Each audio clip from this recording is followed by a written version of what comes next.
이 현대 사회를 가리켜 가지고서 속도 시대라 이렇게 학자들이 이야기를 합니다. 이 사회의 속도가 너무 빠르다는 거예요. 1년 전, 그리고 10년 전, 그리고 20년 전 그 속도를 보게 되면 문화도 그렇고 문명도 그렇고 산업화 또 그리고 과학의 발전도 눈부시게 얼마나 빠르게 그렇게 진행되어지는지 따라갈 수 없을 정도로 잠자고 일어나면 하고 놀랄 일들이 많이 생긴다고 하는 겁니다. 그런데 이렇게 속도 시대라고 하더라도 꼭 필요한 것이 있어요. 그것은 뭐냐? 속도가 아무리 빨라도 방향이 바르지 못하면 자칫하면은 큰 사고로 이어지게 됩니다. 큰 어려움을 겪게 됩니다. 그래서 아무리 빨라도 그리고 또 그리고 또 앞으로 이렇게 움직여질 수 있는 핸들이 필요해요. 조정할 수 있는 것이죠. 과학과 또 문명이 발달해도 어느 방향으로 가야 되는지, 이 사회가 어느 방향으로 가야 되는지, 정치가 어느 방향으로 가야 되는지, 산업의 발전이 어느 방향으로 가야 되는지, 뭐 환경, 호르몬 여러 가지 이유가 많잖아요. 그래서 어느 방향으로 가야 되는지 이 핸들이 꼭 있어야 되는 거예요. 또 한 가지 필요한 것은 뭐냐? 속도가 막 빠르다고 해서 무조건 다 좋은 게 아니에요. 요즘에는 이 컴퓨터가 너무너무 빨리빨리 계속해서 바뀌고 있어가지고 여러분 가지고 있는 핸드폰도 그렇죠. 보면은 1년에 한 번씩 계속해서 바뀌어요. 계속 업그레이드 되고 점점 더 좋아지게 됩니다. 그러다 보니까는 여러분 환경 오염이 사실은 더 많이 되죠. 왜 1년마다 계속해서 2년마다 핸드폰을 바꾸는 사람들이 많아지니까 핸드폰이 폐기 처분이 되게 되면 그게 다 환경 오염이 되는 거예요. 그래서 때때로는 브레이크, 속도를 좀 늦출 수 있는 것도 필요하다고 하는 거예요. 우리 인생살이도 마찬가지입니다. 우리 인생살이도 그저 6.25 지나고 그리고 7, 80년도에 어려웠던 시절들을 막 지나고 매 순간순간 그냥 아이들 교육시키느냐고 또 먹이고 입히느냐고 키우느냐고 정신없이 막 지나왔는데 그러한 가운데서도 우리가 방향을 한번 점검해야 되고 할렐루야. 속도를 한번 브레이크를 잡아서 천천히 가면서 인생을 한번 점검해야 될 그러한 시기를 잘 우리가 기회를 포착해서 그렇게 점검을 해야 남은 후반기 인생을 하나님 은혜 가운데 온전히 인도받게 될 줄로 믿습니다. 오늘 이 본문 말씀 속에 보게 되면은 중년의 한 신사가 나오는데요. 이 중년의 신사도 숱한 심리적인 갈등과 이기와 그리고 어려움 속에서 그렇게 인생을 막 속도 있게 살아왔어요. 어느 순간에 보게 되니까 세상 사람들이 바라보는 가운데 소위 성공한 사람 자리에 앉게 되었습니다. 그런데 그 성공한 자리가 다른 사람들에게는 가히 탐탁지 않게 보이는 거예요. 바로 시대의 세리장이었던 삭개오의 인생입니다. 이 삭개오는 여리고성, 지금으로부터 약 2000년 전에 그 예루살렘 북동쪽 한 27km 떨어진 국경 도시에 큰 생물새가 세워졌는데 그곳의 세리장으로 일을 하게 되었어요. 여러분 여리고성이라고 하면 우리가 익히 아는 이름이죠. 출애굽한 이스라엘 백성들이 제일 먼저 들어가야 가나안 땅의 관문이 바로 여리고성이었잖아요. 그래서 그 당시에 이 세리장으로 있었던 삭개오 그 당시의 시절에 여리고는요 물물 교환이 이루어졌던 곳이고 국경지대에 있고 또 농수산물 이런 것들을 판매하는 그러한 데가 많이 있었고 또 고급 향료가 그곳에서 많이 팔리고 있었어요. 그래서 그곳에 지나다니는 사람, 팔고 사는 사람, 그리고 모든 사람들이 그곳에 다니면서 인두세도 내게 되고 또 물품세도 받게 되고 여러 가지 세금을 걷어들이는데 로마 정부로부터 당당하게 세금을 받아낼 수도 있고 또 그리고 수납할 수도 있었던 그곳에 최고의 직책을 가진 사람이 바로 이 세리장 삭개오였다고 하는 것입니다. 그러니까 소위 말하면 얼마든지 세금을 많이 거둘 수도 있고 그 중에 일부 로마에서 원하는 세금만 주고 나머지는 자기가 다 취할 수 있으니까 상당히 부유를 그렇게 부유한 삶을 살았던 사람 중에 한 사람이에요. 어찌 보면 남부러울 것이 없는 사람들이죠. 그런데 이 삭개오가 그렇게 남들 보기에 부러울 것 없이 삶을 사는데도 그 마음에 내면적인 갈등이 있었어요. 이게 삶의 허무함이 있었고 또 삶의 보람이 없게 되니까는 이 마음속에 있는 어려운 갈등과 심리적인 위기감들을 어떻게 해소해야 되는가? 왜? 더더군다나 나는 부유하게 잘 살고 있지만은 주변에 있는 이스라엘 한 동족들은 다 삭개오를 싫어했거든요. 오죽했으면 고대 역사학자 요세푸스는 삭개오를 가지고 이렇게 기록하고 있습니다. 여리고 성에서 제일 큰 면허 있는 도적을 찾는다면 그것은 삭개오였다. 이렇게 기록하고 있어요. 그러니까 면허 가진 도적이라. 그러니까 도적질도 하는데 면허를 가질 정도로 여리고 그 땅에서 가장 큰 도적이 바로 삭개오였다고 이야기를 합니다. 그래서 누가복음 5장 20절에도 보게 되면 삭개오와 같은 세리를 죄인, 창기 이러한 사람들과 동격으로 취급하고 있는 것들을 우리가 보게 되는 거예요. 더더군다나 삭개오는 자기 동족인 이스라엘을 위해서 일하고 있는 것이 아니라 로마 정부를 위해서 일하고 있습니다. 이스라엘을 다스리고 있는 그런 로마 정부를 위해서 일하고 있으니까 이스라엘 사람들이 보기에는 아무리 부유한 삶을 살아도 성공한 사람처럼 보여도 그 사람들이 이야기하는 삭개오는 매국노일 뿐이에요. 근데 놀라운 사실은 여러분 삭개오의 이름이 어떤 뜻을 가지고 있냐면 한번 따라해 봅시다. 순결하다. 정의롭다. 이름의 뜻이요. 그 의미가 순결하다, 정의롭다라고 하는 뜻을 가지고 있어요. 이 이름은 너무너무 좋은 이름인데 그 이름의 뜻에 걸맞지 않게 살아가는 모습. 사실 부모는 삭개오를 낳았을 때에 정의롭고 그러고 순결한 삶을 살라고 그렇게 지어줬겠죠. 그런데 시대가 그렇게 만들지 않았고 환경이 그렇게 만들지 않았다고 하는 거죠. 삭개오는 태어나면서 키가 작았다 그랬는데 여러분 키가 작았다고 하니까 그냥 일반 평균 사람들보다 조금 작은 거로 생각하면 안 돼요. 많은 사람들이 모였을 때 예수님을 멀리서도 보지 못할 정도라고 하면 키 작은 중에서도 아주 작은 난쟁이과에 속할 정도로 키가 작았다고 하는 겁니다. 그러다 보니까 남다른 열등감이 있어가지고 어떻게 해서든지 나는 뭐든지 많이 물질을 벌어야 돼. 다른 사람들한테 위축들지 아니하고 떵떵거리려면 물질이 있어야 돼. 그래서 나름대로 열심히 노력을 해가지고 로마 정부에 빌붙어가지고 세리장이라고 하는 그런 자리에까지 올라가서 부를 축적하면서 그렇게 살고 있었다고 하는 거예요. 하지만 그 이름대로 살지 못하는 삭개오, 그 이름을 부를 때마다 아마 많은 사람들은 생각했을 겁니다. 순결? 정의? 저 이름 속에 무슨 정의가 있어? 저 이름 속에 무슨 순결이 있어? 이름대로 산다. 저는 천만의 말씀.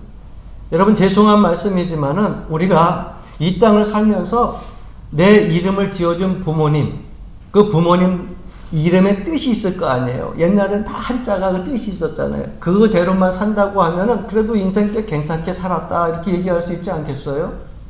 사람의 이름에는요 세 가지가 있다고 해요. 그 첫 번째는 부모가 지어준 이름. 부모님이 자식에게 앞으로 이런 사람이 되라 해서 지어준 이름. 그 다음에 두 번째는 뭐냐? 사회에 나가서 생활하면서 사회 삶 속에서 붙여진 이름들. 직장을 다니면서 사회생활하면서 그 여러분 보게 되면 특히나 연예인들은요, 자기 이름 쓰는 사람이 거의 없잖아요. 다 가명 쓰잖아요. 그래서 깜짝깜짝 놀랄 때가 많아요. 이름은 너무너무 예쁜 거예요. 뭐 별나라, 그 다음에 하니, 뭐 등등 이렇게 많이 있는데 나중에 이름을 보게 되면은 아주 옛날 어른들의 이름이 있을 때가 많잖아요.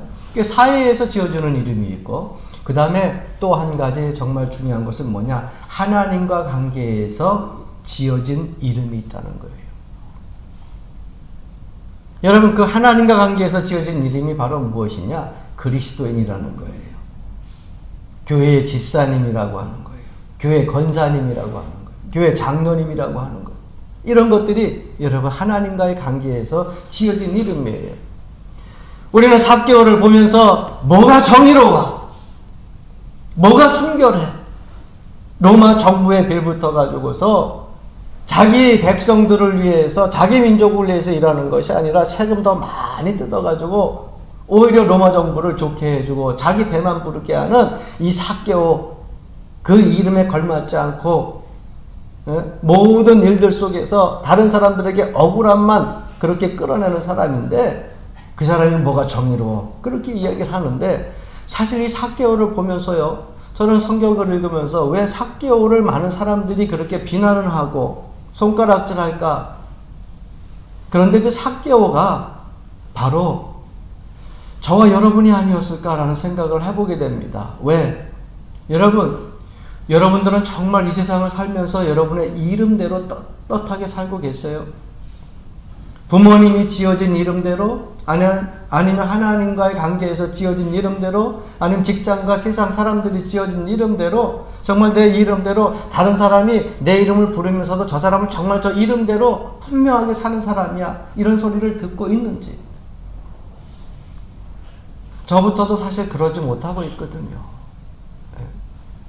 이름에 걸맞게 산다고 하는 것이 얼마나 힘든가. 성경에 나타난 삭개오의 기록을 보면서 삭개오만 욕할 것이 아니라 삭개오를 통하여 가지고서 나의 삶 속에서 우리가 신앙인으로 하나님과의 관계에서 이름을 얻게 되었는데 그 이름대로 걸맞게 살고 있는지를 우리가 한번 점검해 봐야 된다고 하는 것입니다. 이름대로 떳떳이 살지 못했던 삭개오, 모든 사람들에게 손가락질을 받으며 살았던 삭개오, 그러니 주변에 친구들이 하나도 없었던 삭개오. 이 삭개오가 인생을 살면서 인생의 그 모든 뒷일들을 바라보면서 한순간에 자기의 속도 조정을 하고 브레이크를 밟고 핸들 조정을 하기 시작했어요. 내 인생을 계속 이렇게 살아서는 안 되겠다. 나는 명예라고 하는 것을 얻으면, 나는 물질이라고 하는 것을 얻게 되면, 부유한 삶을 살게 되면, 사람들이 볼 때 남부럽지 않은 삶을 살게 되면 나는 그저 모든 삶이 행복하고 내 심령도 평안할 줄 알았다는 거죠. 그런데 위기가 왔어요. 내면적인 심리적인 갈등이 점점 심해지고 삶 속에서 허무함이 점점 커져가기 시작합니다.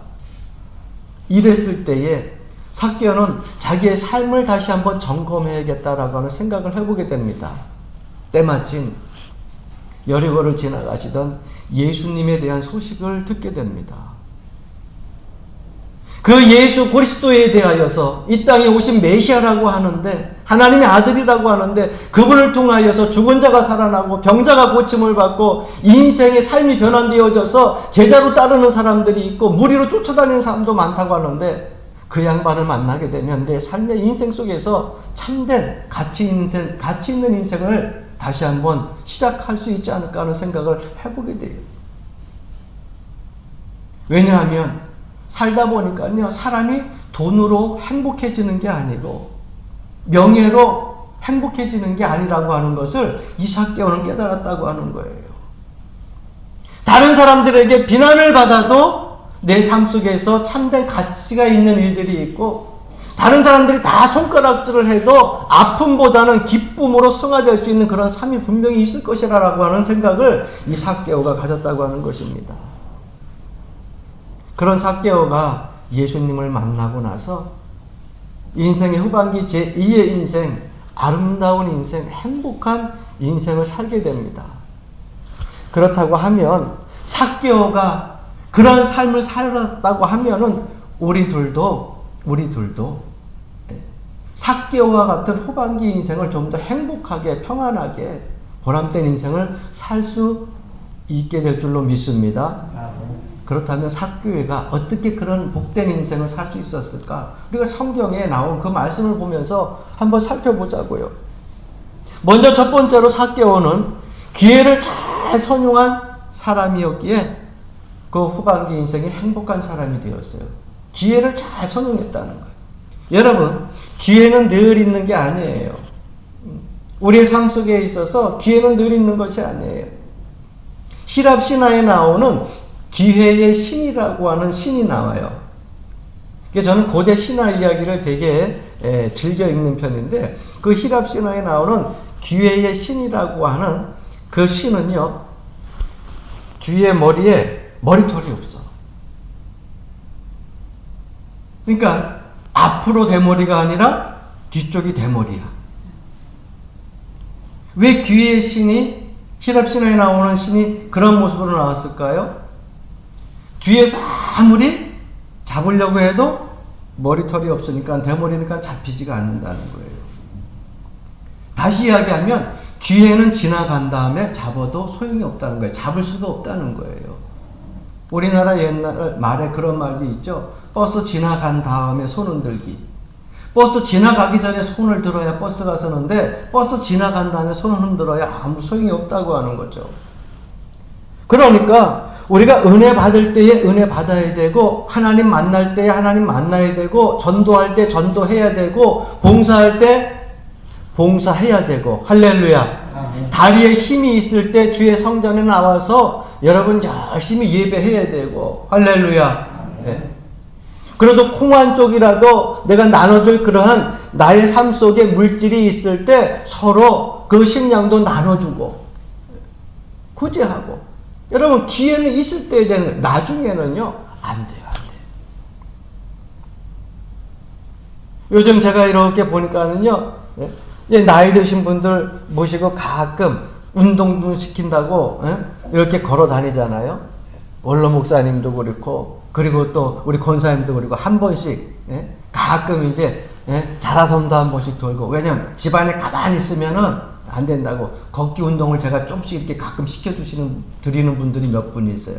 그러면은 몇 년 전만 해도요 잘 다니셨어요. 그런데 요즘에는 보게 되면은 걷는데 힘이 없어요. 평지는 그나마 조금씩 걷는데 조금만 언덕이 있어가게 되면 이 허벅지에 근육이 당겨가지고서 올라가기 힘들다는 거예요. 여러분, 다리에 걸어 다닐 수 있는 힘이 있을 때 주의 성전에 열심히 나와서 봉사하고 헌신하고 예배하십시오. 할렐루야. 아멘.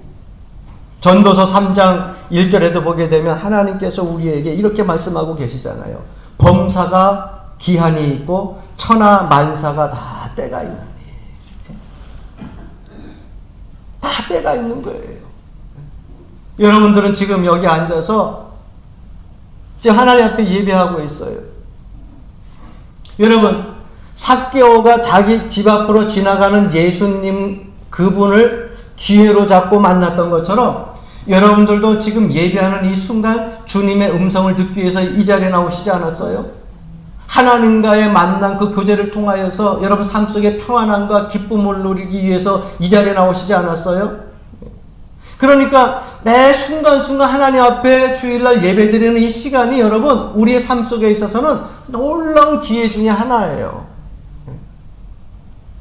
그래서 1년 전에 예배에 나와서 은혜 받은 사람이 있고, 지난주에 나와서 은혜 받은 사람이 있고, 또 오늘 나와서 은혜 받은 사람이 있고. 그런데 여러분, 하나님 만나서 은혜 받는 그 기회의 시간이 한 번으로 끝나는 것이 아니라, 한 번 은혜 받았으면 다음 시간에 또 받고, 다음 주에 또 받고, 내년에도 또 받고, 주님 앞에 서는 날까지 계속해서 그 기회의 시간에 주님과의 교제를 통하여서 은혜 받고 살아가야 될 줄로 압니다. 아멘. 한 번 받고 끝나는 것이 아니라, 그래서 기회를 잘 포착해서 하나님을 한 번 만나고 끝나는 것이 아니라 두 번 만나면 어때요? 좋으신 하나님, 만유의 하나님, 세 번 만나면 더 좋죠. 네 번 만나면 더 좋죠. 그런데 그 기회가 여러분 앞에 지금 펼쳐져 있는 거예요. 매 시간 예배 드리면서 그 시간이 우리의 삶 속에 있어서 하나님 만나는 기회의 시간이라고 하는 것을 잊지 마시기를 바랍니다. 기회를 놓치지 말아야 돼요. 두 번째, 삭개오는 자기의 부족을 극복할 수 있었기에 변화될 수 있었습니다. 여러분, 사람은 삭개오가 예수님을 만나려고 마음을 먹었는데 바로 만나면 좋죠. 만날 수 있는 사람. 그런데 예수님을 만나고 하려고 했는데 이 삭개오에게 세 가지 장애물이 있었어요. 그 첫 번째 장애물이 뭐냐? 자기는 세리장이라는 거예요. 세리장은 그 당시 이스라엘 백성들에게 있어서 창녀와 같이 죄인 취급받는 그러한 사람이었거든요. 그러니까 삭개오는 사실 이렇게 보면 이스라엘 율법으로 치자면 공인된 죄인이야. 딱 도장으로 공인된 낙인 찍힌 그러한 죄인이에요. 나 같은 죄인이 예수님 만날 수 있을까? 그런데 여러분, 교회에 처음 나오는 사람들이 꼭 그런 이야기들을 하잖아요. 나 같은 죄인이 내가 교회 나가도 됩니까? 그런데 그러한 사람들이 교회에 나와가지고 변화되어져서 지금 이 시대에 교회의 일꾼으로 쓰임받고 있는 것 아니에요. 삭개오는 스스로가 죄인이라고 생각을 하고 있어요. 여러분, 주님이 그러나 못 만나주시는 사람이 없어요. 성경에 보니까 주님이 누가복음 19장 10절에 이렇게 말씀하고 계십니다. 인자에 온 것은 잃어버린 자를 찾아 구원하려 함이니라. 또한 마태복음 9장 12절부터 13절 보게 되면 예수께서 들으시고 이르시되 건강한 자에게는 의사가 필요 없고 병든 자에게라야 쓸데있느니라. 너희는 가서 내가 긍휼을 원하고 제사를 원하지 아니하노라 하신 뜻이 무엇인지 배우라. 나는 의인을 부르러 온 것이 아니요 죄인을 부르러 왔노라 하시니라. 할렐루야. 아멘. 의인을 부르러 왔다고 하면은 예수님 만날 사람이 아무도 없어요. 삭개오뿐만 아니라 나도 예수님 만날 수가 없어요. 여러분도 예수님 만날 수 없어요. 그러나 의인을 부르러 온 것이 아니라 잃어버린 자를 찾으러 왔고 죄인을 부르러 왔다고 했기에 우리가 주님 앞에 부끄러움을 무릅쓰고 주님 앞에 나오는 겁니다. 두 번째, 삭개오에게 있어서는 주변 환경이 예수님 만날 수 없는 환경이었습니다. 왜? 예수님이 가는 곳마다 얼마나 많은 사람들이 필사적으로 예수님을 만나려고 둘러 에워싸고 있는지 만날 수가 없었어요. 예수님을 만나려면 그 둘러싼 자기들을 뚫고 나가야 되는데 그럴 만한 힘이 삭개오에게 없었어요. 돈으로 만나는 거 아니고 명예로 만나는 거 아니었어요. 자기는 열심을 내서 예수님을 만나고 싶은데 주변 상황이 그렇지 못하다고 하는 거예요. 우리가 신앙생활 할 때도 이러한 여건들이 있습니다. 목사님, 제가 교회에 나가서 신앙생활 하려고 하는데 우리 시어머니 때문에 못 나가요. 우리 시어머니가 불교예요. 우리 시어머니가 천주교예요. 우리 시어머니가요 무속 신앙이에요. 그래서 우리가 못 나가요. 남편 때문에 교회 나갈 수가 없어요. 너무 바빠서 내 형편이 좀 펴지면 나갈게요. 여러 가지 각 나름대로 이유가 있습니다. 목사님, 나는 술을 너무 좋아해가지고서요 나는 못 나가요. 다 나름대로 핑계가 있어요. 그러나 예수님을 만나가지고 우리의 인생이 바뀌고 달라진다고 하는데 그러한 자재구려한 핑계하고는 비교가 될 수가 없죠.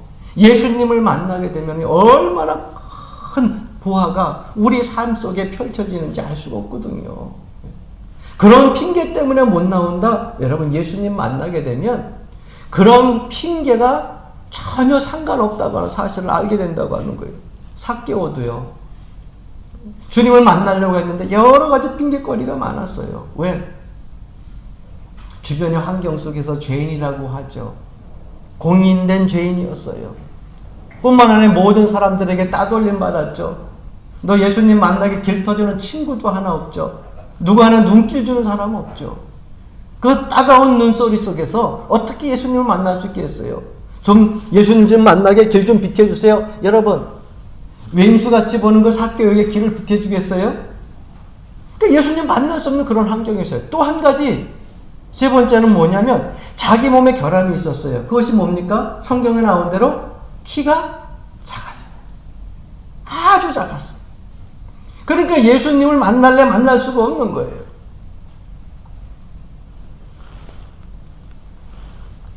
처음 교회 나오는 사람들이 신앙생활을 할 때 가장 어려운 문제 중에 하나를 꼽는 것이 무엇이냐면 이미 교회 다니고 있는 사람들의 처세 때문에 신앙생활 하기 힘들다라고 하는 말을 많이 한다는 거예요.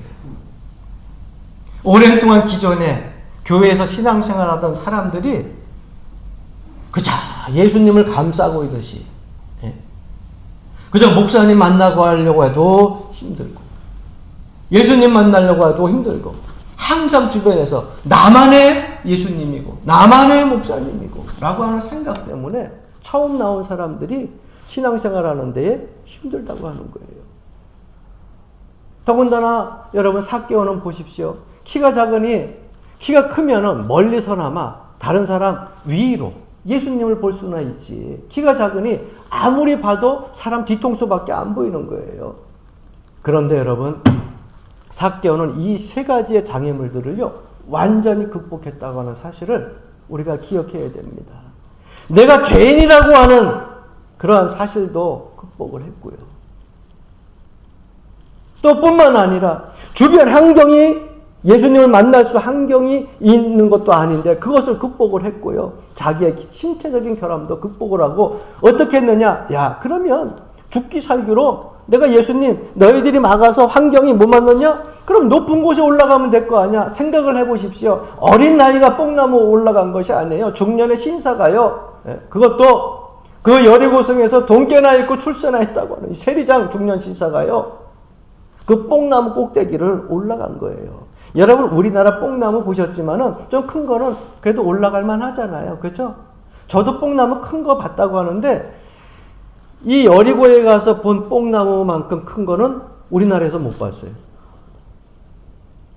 몇 사람이 돌뽕나무라 해서 몇 사람이 이렇게 손으로 잡아가지고 그때 목사님들 가가지고서 한 5사람인가 6사람인가 이렇게 해가지고 손을 잡아가지고 뛸 정도로 둘레가 얼마나 큰지 몰라. 근데 그 뽕나무에 올라가니 여러분 예수님 따라가는 모든 무리들이 뽕나무에 올라가는 그 삭개오를 봤을까 못 봤을까? 봤을 거 아니에요. 얼마나 자존심 구기는 일이에요. 얼마나 쑥스럽고 창피한 일입니까? 그런데도 예수님을 만나기 위하여서 죽기 살기로 중년 신사 삭개오는요 모든 것을 과감히 다 장애물을 극복하고 그 꼭대기에 올라갔어요. 다른 사람들의 눈에 보이는데 예수님 눈에 안 보이겠습니까? 여러분 예수님 눈에 결국 삭개오는 눈에 띄게 됩니다.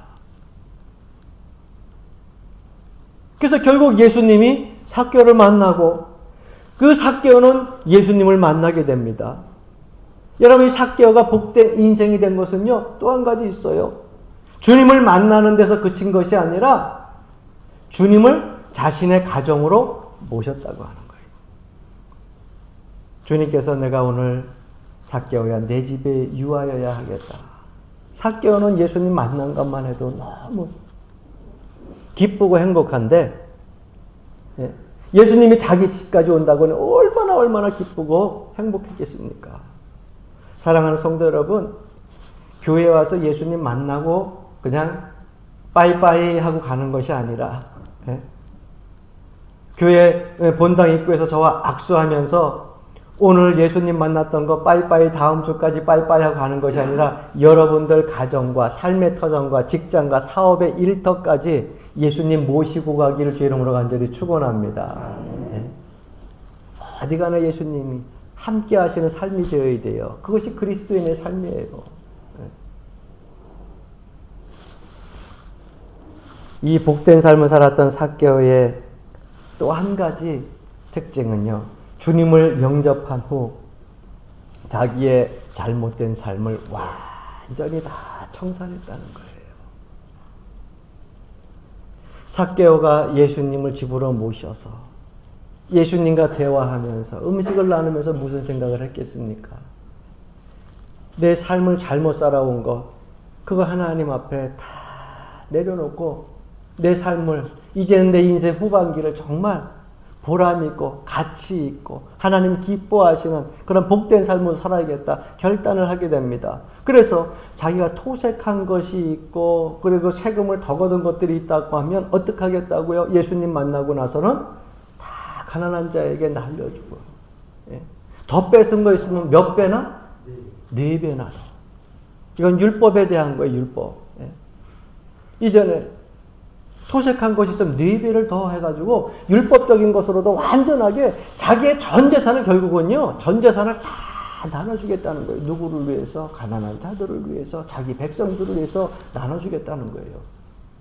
성공을 위해서만 달려왔던 여러분 삭개오예요. 로마 정부를 위해서만 일했던 그런 삭개오예요. 모든 사람들에게 죄인 취급받았던 삭개오예요. 그런데 예수님 만나고 나서, 그 가정에서 예수님을 만나고 나서 어떤 삶으로 바뀌어지느냐? 그저 내가 죄인입니다, 잘못했습니다 라고 하는 회개로 끝나고 뉘우치는 것으로 끝나는 것이 아니라 자기의 모든 과거에 잘못된 것을 청산하고 어떻게 다 갚아버리잖아요. 우리 기독교인들의 문제가 뭡니까? 여러분들, 우리가 삭개오를 이렇다 저렇다 비방할 수 있겠어요? 많은 기독교인들이요, 회개는 기가 막히게 해. 근데 여러분, 회개의 뜻을 잘 몰라서 그래. 하나님, 내가 잘못했습니다. 남을 아프게 했습니다. 도둑질했습니다. 사기쳤습니다. 그리고도 눈물 흘리고 나면 속 후련하다 하고 가. 다 끝난 거야. 나 때문에 아파하고 슬퍼하고 괴로워하는 사람 신경 안 써. 다 끝난 거야. 여러분, 그게 회개가 아니에요.